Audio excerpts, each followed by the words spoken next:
Hayyee akkam jirtu daawwattoonni lammii YouTube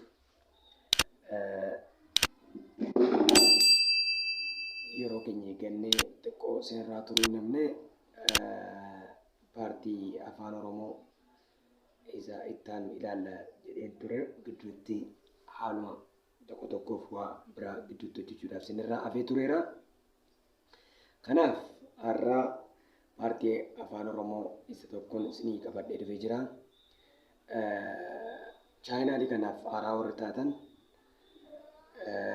በዚህ ሰብስክራይብ ላይክ ሼር akka gochuu hin daganneen isiniin jedha.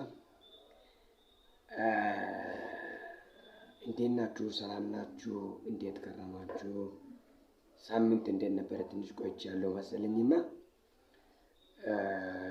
በመሀል አንዳንድ ጨዋታዎች ያስገባን ይሄርን ነበርና በዛ ትንሽ ቆይቻለሁ፣ ይቅርታ ጠይቃለሁ። በዚህ ቻናል አዲስ የሆናችሁ ሰብስክራይብ ላይክ ሼር ማድረግ እንዳትረሱ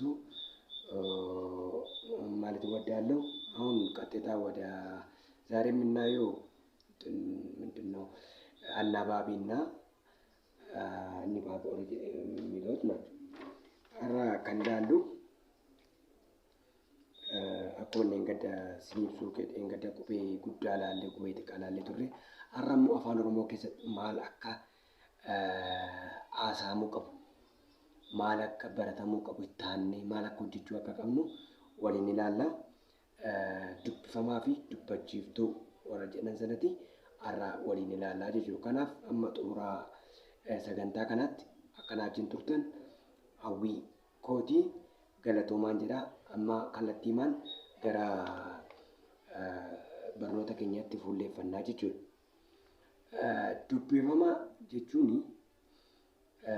qubee afaan Oromoo keessatti sagalee dubbifamaatti kan dubbachiiftu jechuun sagalee dubbifamaatti kan kennu jechuudha.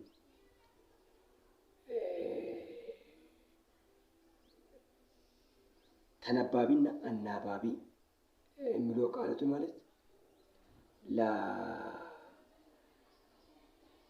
ለአናባቢው ለተነባቢ ትርጉም እንደሚሰጥ ማለት ነው። እና ተከታተሉ። አፋን ኦሮሞ keessatti qubeen afaan Oromoo shantu jiru. Isaanis qubee dubbachiiftuu jedhamu. Qubeen dubbachiiftuu akka asirraa agartanitti isin ibsuu yaalaa bifuma salphaadhaanii akka seerraa kennutti qubee dubbachiiftuu jennu warra akka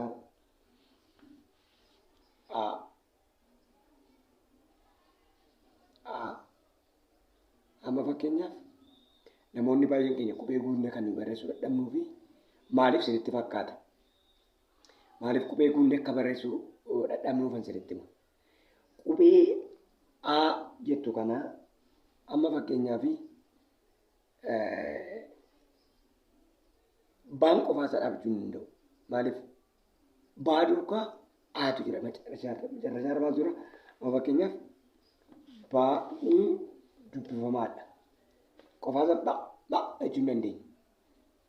Baa'eenna malee. Waliigallee yaada koo fudhachaa jirtu akkeenya baa jenna. Amma immoo qubee dubbachiiftuu inni lammataa eedha. Qubee dubbachiiftuu inni lammataa jedhama. Kanaaf amma fakkeenyaaf qubee laaffisuuf jabeessuu keessatti kenne maaltu kaan dubbifamaadha. Eenyu dubbachiiftuu. Kanaaf iyyuu maal sagaleetti gochaa jirti? Itti gochaa jirti. Kanaaf inni lammataa inni sadaffaan iidha.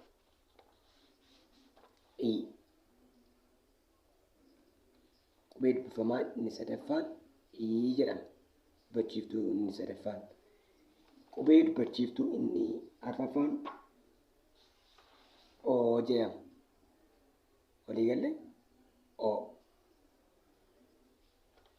inni arfaffaan inni shanaffaan immoo jedhama. Qubeen afaan Oromoo dubbachiiftuu ዱብፈማ ዮካን አናባቢና ተናባቢ የምንለው እነዚህዎች ናቸው ማለት ነው። አፋን ኦሮሞ ስንት አለው? 5 አለ ማለት ነው። አፋን ኦሮሞ በደንብ መጻፍ የምንችለው ይሄን ካላወቅን በስተቀር መጻፍ አንችልም። ይሄ ካወቅን በቀላል መጻፍ እንችላለን ማለት ነው። ከናፊ አፋን ኦሮሞ ከና ቁቤን ኩን ባየኑ በርባችሱ ዱብፈማቲቲ boca kennu dubbifamaatti bareedina kennu akka isaan ofiin dhaabbatan godhu. Amma fakkeenyaaf dubbifamaa keessaa maa yoo isinii fudhe ma jechuu hin dandeenye. Maaltu ta'e jira? Ajjeera jira jechuudha. Ma jechuu hin dandeenye. Na. Kanaafiyyuu maaf naa kana adda baasnee beekuun kun irra jiraataa jechuudha. Kanaaf sirriitti qubee kana sirriitti beekuun irra jiraatee jira. Sirriitti ማወቅ ይቻላል ማለት ነው። ይሄንን ማለት ነው።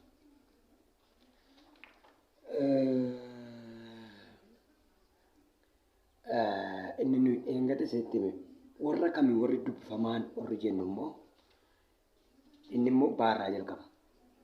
Dubbifamaan jechuudha baarraa jalqaba.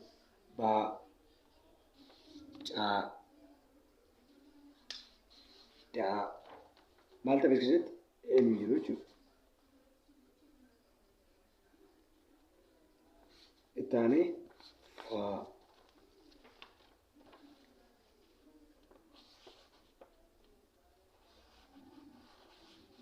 ga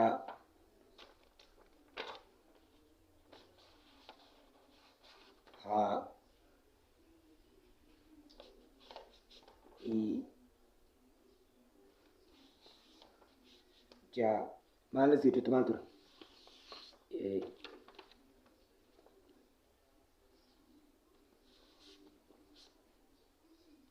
as giddittis maal tura warri kun maal jedhamu warra aan dubbachiiftuu jenneerra. Een dubbachiiftuu jenneerra. In dubbachiiftuu jenneerra. Kanaaf yoo dubbifamuun baacaadaa faagaa haa jaa itti fufee jaa kaa laa maa naa oo maal keessatti arganna immoo oo as keessatti argannaa jiru. Oo maal jennee sirrii dubbanneera waan ta'eef oon dubbachiiftuu waan ta'eef jechuudha. Kanaaf kanatti aanee maaltu jira? Kasii qaxxiloo ደግሞ qaa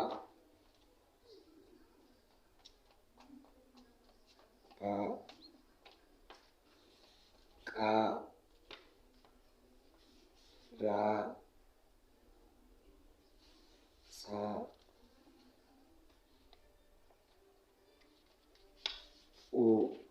amma iddoo kana geenyerra. Iddoon kun maal jedhama? Iddoon amma raalle kuni dubbifamaa isa dhumaa keessaati. Maa inni dubbachiiftuu dhumaa keessaati. Unis iddoo kanatti argamti jechuudha. Ittaanni ደግሞ ከዚህ ቀጥለው ደግሞ የመጨረሻው አናባቢ መጨረሻ ላይ አናባቢ የትኛው ናቸው? 5 ናቸው ብያለሁ። አናባቢው ማነው? እነሱ ኢ አይ ኦ ኡ 5 ናቸው። እነዚህ ማለት ኤ የተከበበችው አናባቢ፣ ኢ የተደረበችው አናባቢ፣ ኢ የተደረበችው አናባቢ፣ ኦ አናባቢ፣ ኡ አናባቢ። ከዚህ ከነጣኔ ደግሞ ማንኒ ከነጥ ከንጅሬ ከነጥ ከነፈ ማለት ጀነ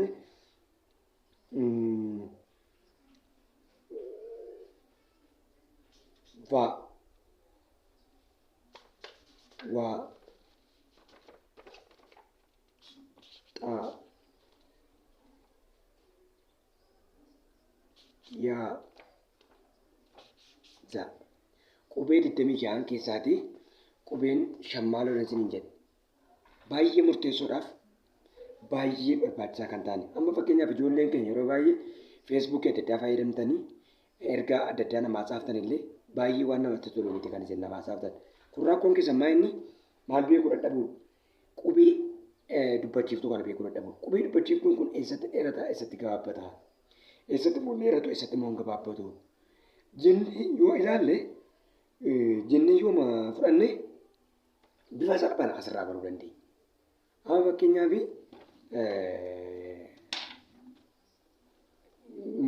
jecha tokko isinii fudhadha. Kun namootuma keenya afaan Oromoo beekna jedhanii waan ta'an keessaan jecha tokko isinii fudhadha. Laadha kun laammaan dubbifamaadha. Haadhoon dubbachiiftuu. Faanoon dubbifamaadha. Haanoon dubbachiiftuu. Mee kana ilaala. Kuni lafa jedha. Lafa. Amma namoonni baay'een maal jedhu lafaa tokko dhumarratti dabalu jechuudha. Kun dogoggora. Kun dogoggora guddaadha. Maal ta'uu qaba? Lafa. Bakka. Waama salphaan karaa salphaa batinnishuu maal innoo? Ahun ለምሳሌ ተነባቢ ነው። አናባቢ ፋ ተነባቢ አናባቢ በቀላሉ አሁን ለምሳሌ መሬት የሚለው በኦሮምኛ ላፋ እና ለፋ አንድ አይደለም። ይሄ ማወቅ አለባችሁ። ለፋ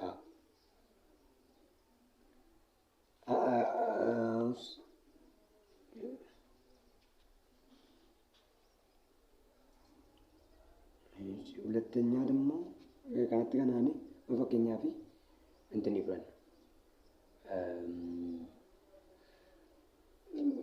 ጀጀ ኢራሳ ብረን ነመሞ ላፋ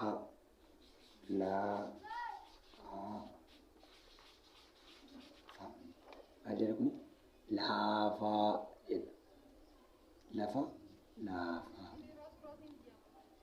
kana beekuu qabnaa jechuudha. Maal akka ta'e eessa akka jalqabu eessatti akka ta'u maal akka ta'e beekuu qabnaa jechuudha. Amma immoo kan biraan inni ilaallu har'a guyyaa irraa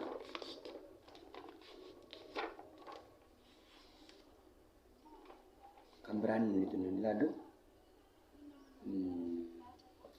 qubee dachaa. Qubeen dachaa kan jedhamu waliin ilaalla har'ammoo. Qubeen dachaa kuni eessaa kaa? Chaa.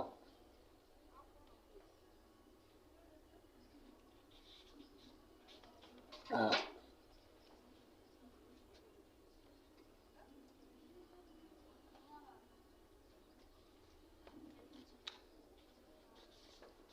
Nyaa.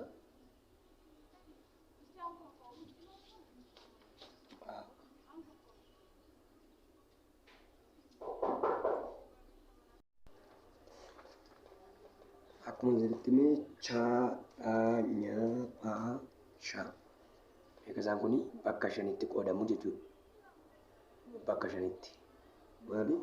Chaa, dhaa, nyaa, phaa, shaa. Qubee dachaa afaan Oromoo keessa jiranii. Qubee dachaa afaan Oromoo keessa jiranii jedhamu.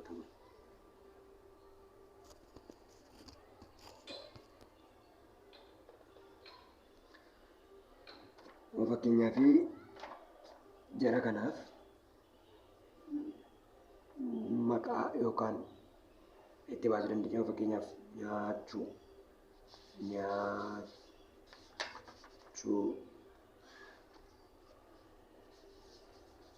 dhuguu,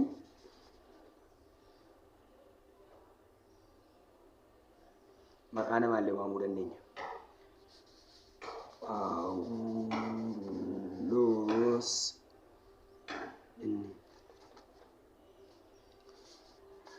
shorba jennee